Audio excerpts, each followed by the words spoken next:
So, good day. I am recording some of my thoughts about yesterday's um,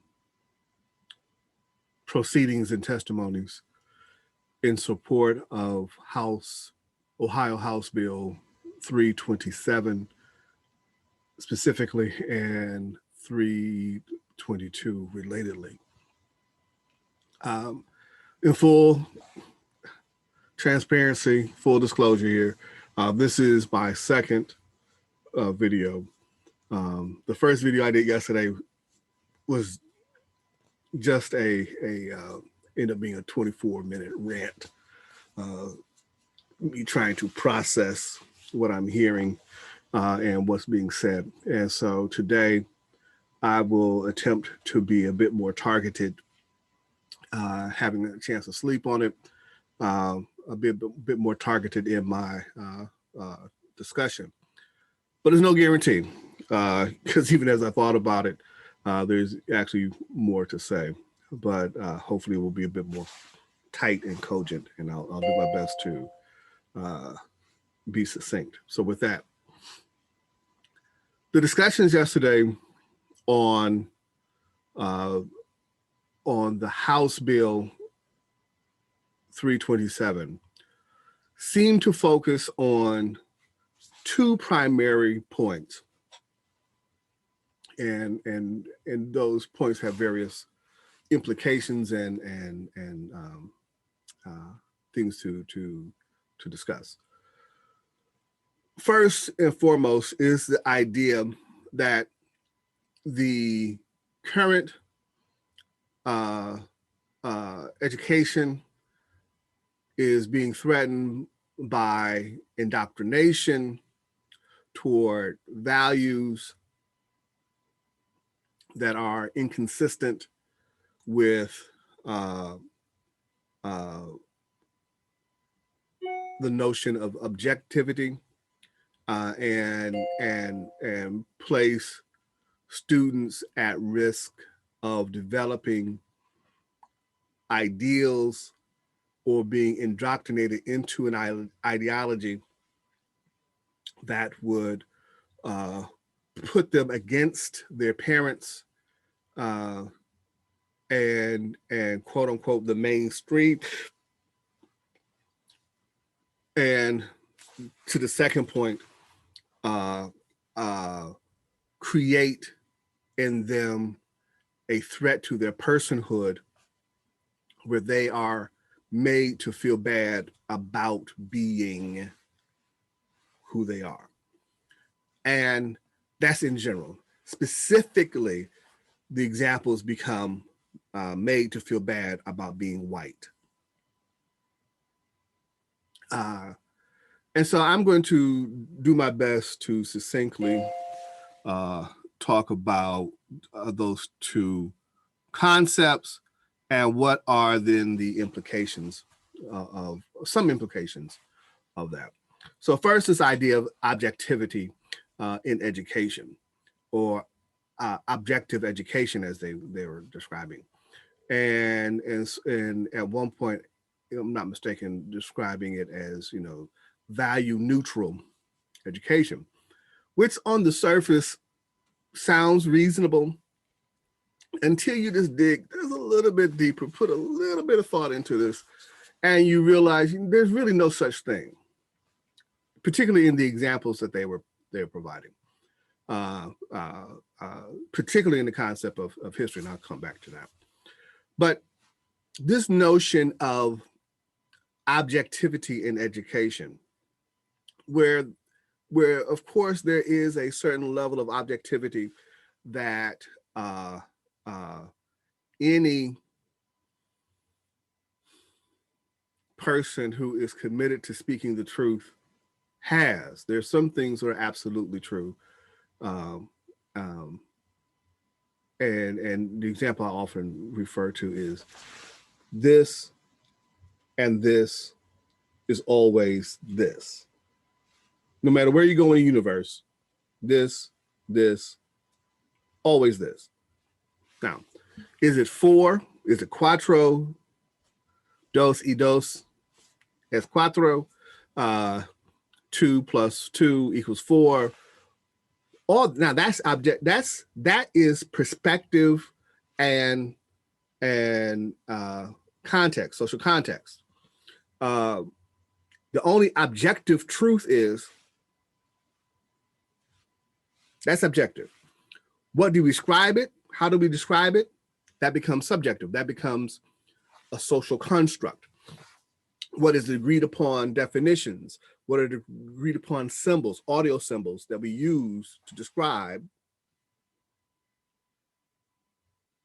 Right. So at that point, there's nothing objective about 2. There's nothing objective about 4. That is a social construct, 2, 4. There's nothing objective about that.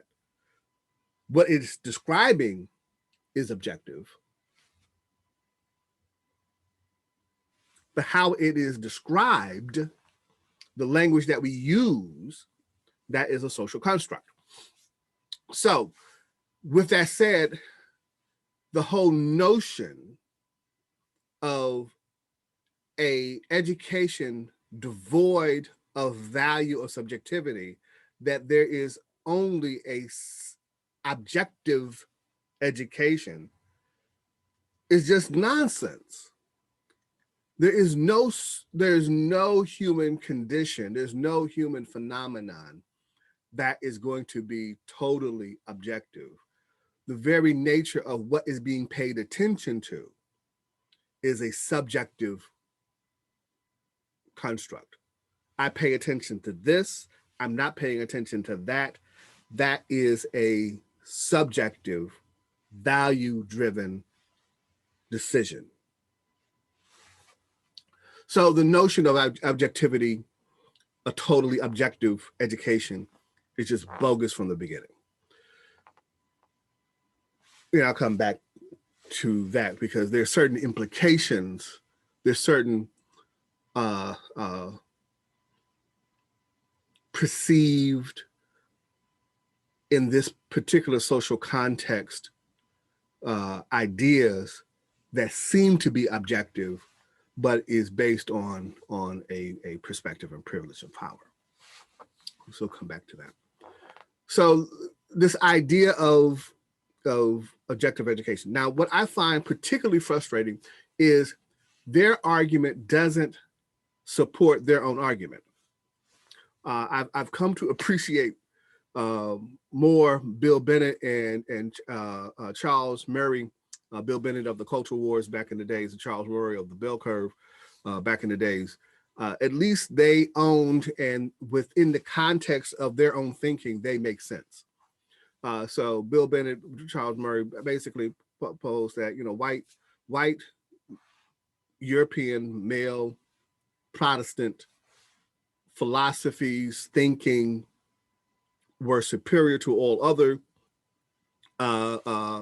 positions and perspectives, and therefore wanting the best for our children, this is the perspective we should teach. They acknowledge other perspectives and other cultures, but clearly in their mind, that white male Protestant was superior, and therefore wanting the best, we teach the best. And using their thinking, their conclusions and their construct make sense. Now, obviously, you can take, not obviously, but I and others, and clearly a lot of scholars did, take issue with the notion of white males Protestant, white males European Protestant perspective being superior.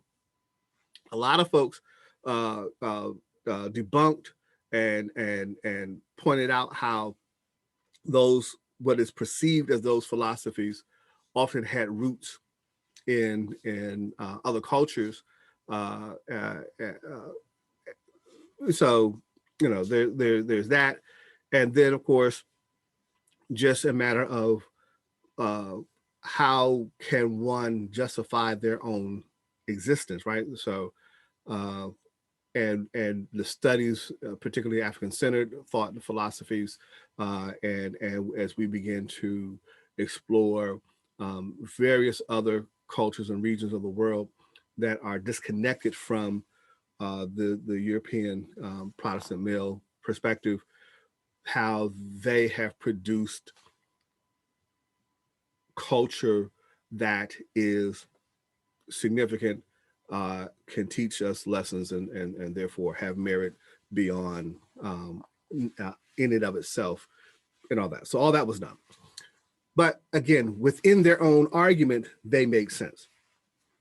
What I find, again, baffling and frustrating at a certain level, that in their own argument that's being made now, they don't make sense. So, the argument of a value neutral education, they justify by pointing to American values. I'm like, are you listening to yourself? So the reason why we shouldn't have values in education is because we have values. Okay.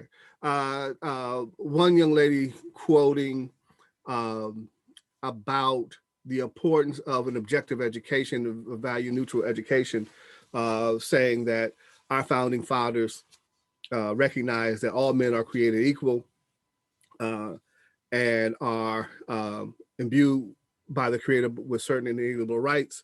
Of these are life, liberty, and the pursuit of happiness, right? And so she's quoting the Constitution and as an American value to justify why we should not have values in education. Okay, that doesn't make sense. That doesn't hold water, right? And then to go on to say, as it was emphasized and affirmed in the 1964 Civil Rights Act, in which we should not discriminate based on race, sexual, not sexual orientation, but race, nationality, color, all that kind of stuff. And so I'm like, are you listening to yourself? The reason why we shouldn't have values in education is because of this American value, and to affirm that value, you point to the 1964 Voters' Rights, Civil Rights Act, which came to be because the expressed value, all men were created equal, was critiqued to the practice and was found to be wanting, and so that it was necessary to create a law to affirm this value. And I'm going to assume that she does not know that the 1964 Civil Rights Act was not the first Civil Rights Act. There was a Civil Rights Act beforehand, for which a critical thinking applied to the value to determine that we're still left wanting, and a whole movement ensued that led to the Civil Rights Act of 1964, let alone that further critique of our actions have left us wanting, and there's been various court decisions since then to address how that value has been put into practice. So again, even in the context of their own argument, they don't make sense. I find that very baffling, frankly, troubling, in the sense that they clearly, it seems at least, that they are reading from a script without evaluating the script that they're reading. And they are counting on the ignorance of the people that they're talking to not be able to critically think about, and examine what it is that they're saying.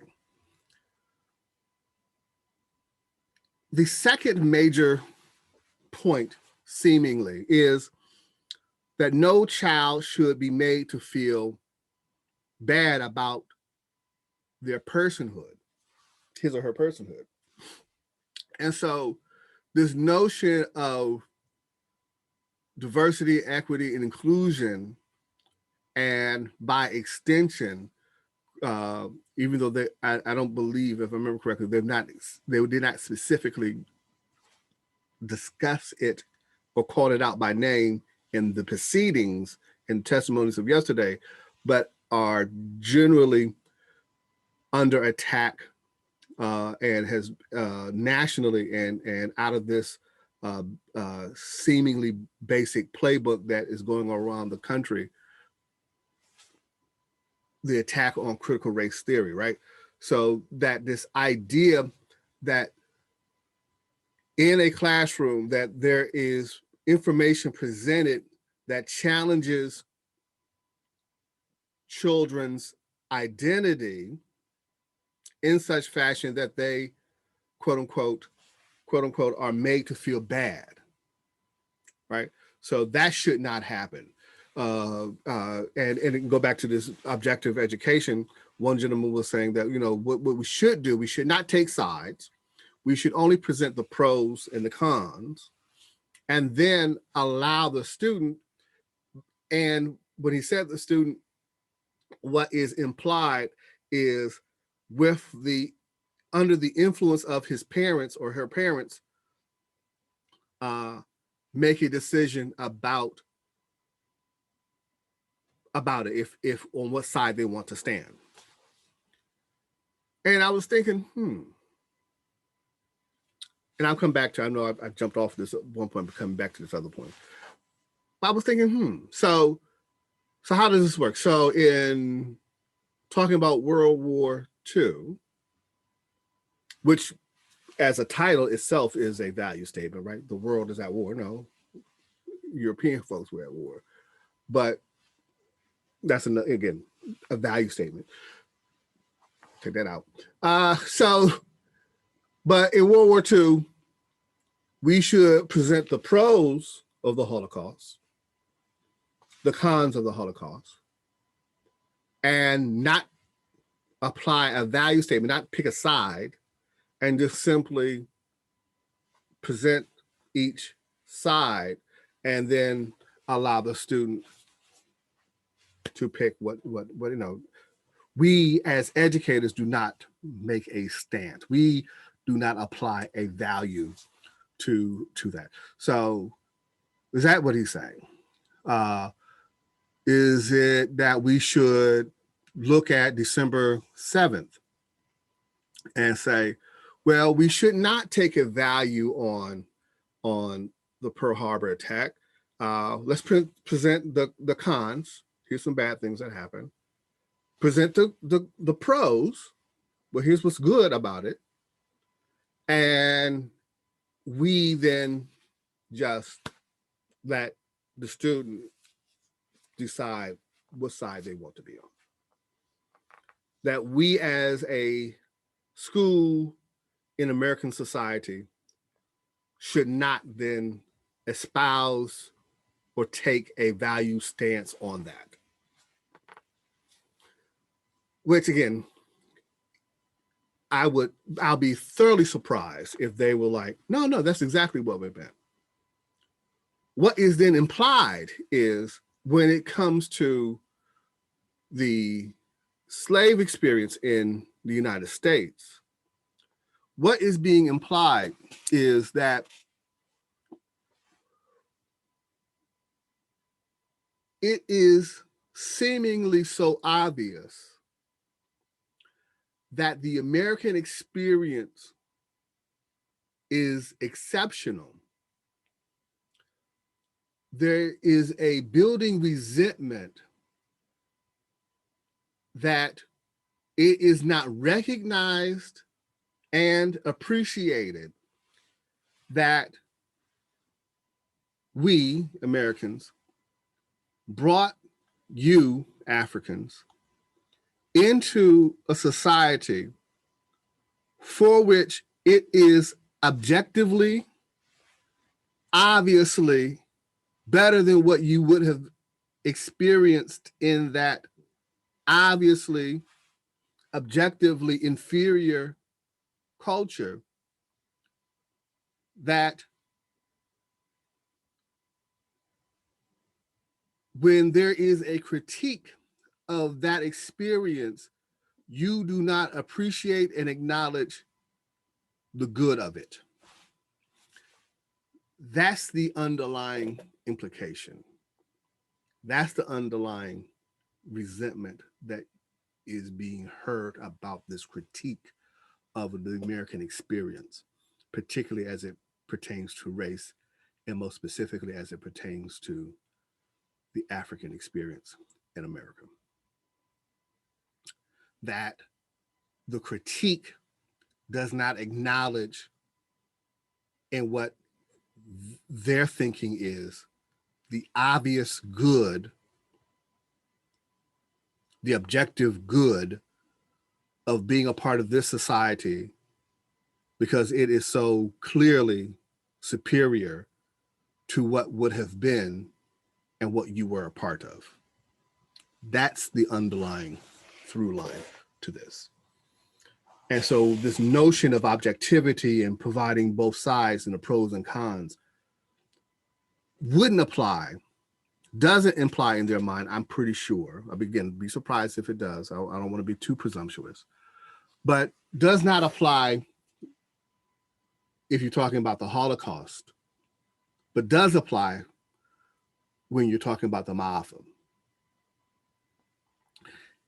It doesn't apply when you're talking about the attacks of Pearl Harbor, but does apply when you talk about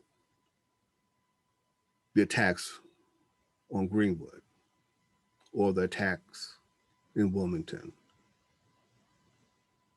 or why we don't put King Leopold, some, I should say, when I say we, as a part of the American experience, generally don't put King Leopold and his awful killings and murderous positions, acts of the Congo in the same category as that of Hitler and the Jews.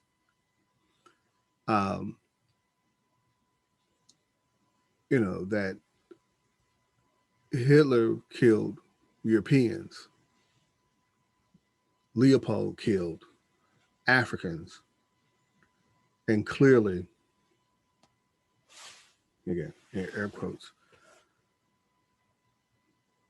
the former is of greater value than the latter. And so that is some of the underlying values, and that is not being said, but being implied, through which then their own argument, if you apply it, does not make sense. The only way to make it make sense is to understand the underlying values that's not being stated and apply it, and then you can get to where they are. But based on what they said, their arguments don't make sense. And then again, let me go back to this notion of making, no child should be made to feel bad about who they are, which again is an idea that we be hard to generally disagree with. Of course, no child should be made to feel bad about their personhood. But when the feeling bad about their personhood isn't a function of speaking the truth, it is a function of have been lied to, right? When I have built a identity that uses tropes, iconography to of white supremacy, American exceptionalism, without critique, and I build an identity with those as my social building blocks, then my foundation is so weak that speaking the truth seems like making an attack. That if you don't want your children to feel bad about who they are, don't lie to them about who they are. If you don't want your child to identity to be so fragile that critique and discussion about perspective shakes them to the core, then give them the truth. Well, to quote, it is on the solid rock I stand. Give me something solid to stand on, something that can stand critique and scrutiny. I can stand on it. You show me a bigot, I show you a person with an insecure identity. You show me a person who is frightened by the notion of others. I show you a person who is insecure about the concept of self. And when you hear, if you've heard, so much of this comes out, so much of this current culture war stuff comes out of this fear of white replacement, white folks being replaced. And it goes back to James Baldwin. You've heard a lot of my folks who hear me say it over and over again. James Baldwin, my favorite quote: "If I'm not the person you say that I am, you're not the person you think that you are." Right? So this notion of white replacement comes out of a fear that if the world is not as I think it is, or as I said it was, then I'm not the person in the world I think that I am. And because my identity has been built on these tropes and iconography and falsehoods around white supremacy, that I am so insecure about what might be in truth, that my sense of power, my sense of self-efficacy depends upon others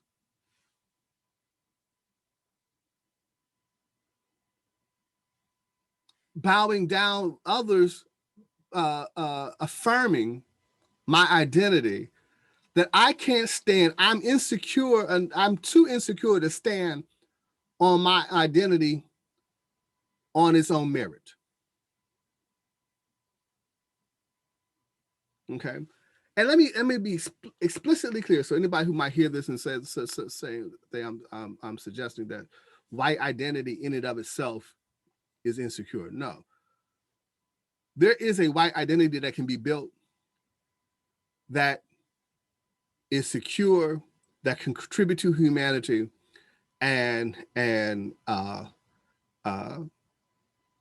is secure and be contribute in humanity. As much as there's an African identity that can be built that is secure and contribute to humanity, and it doesn't involve disillusionment, or doesn't involve ignoring the atrocities that Africans have portrayed on other Africans.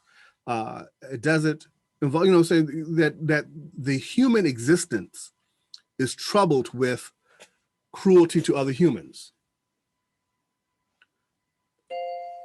Our value and our values to reach beyond our human nature to something divine, something to our better selves, right, is also a part of the human experience.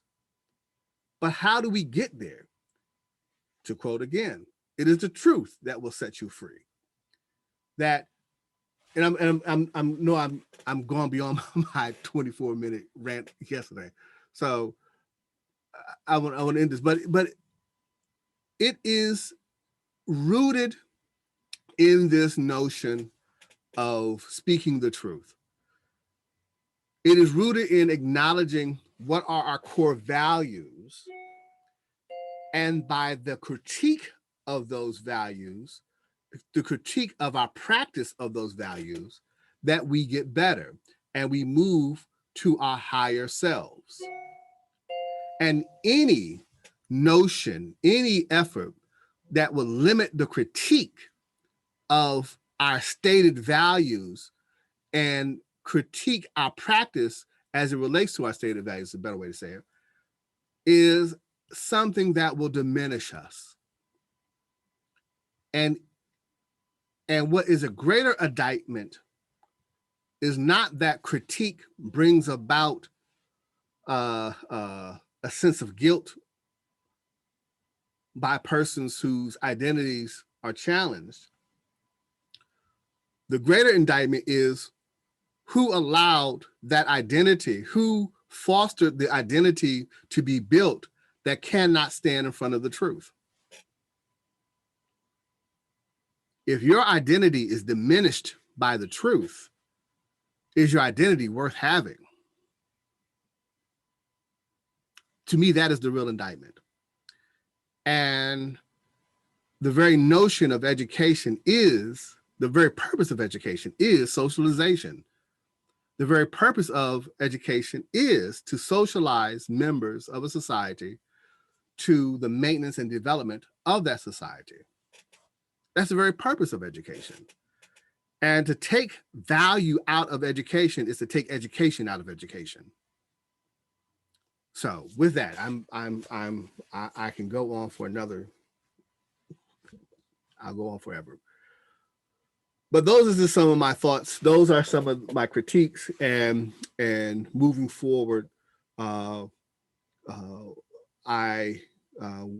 through the various organizations I'm a part of, in particular the NAACP Akron, we will look to organize and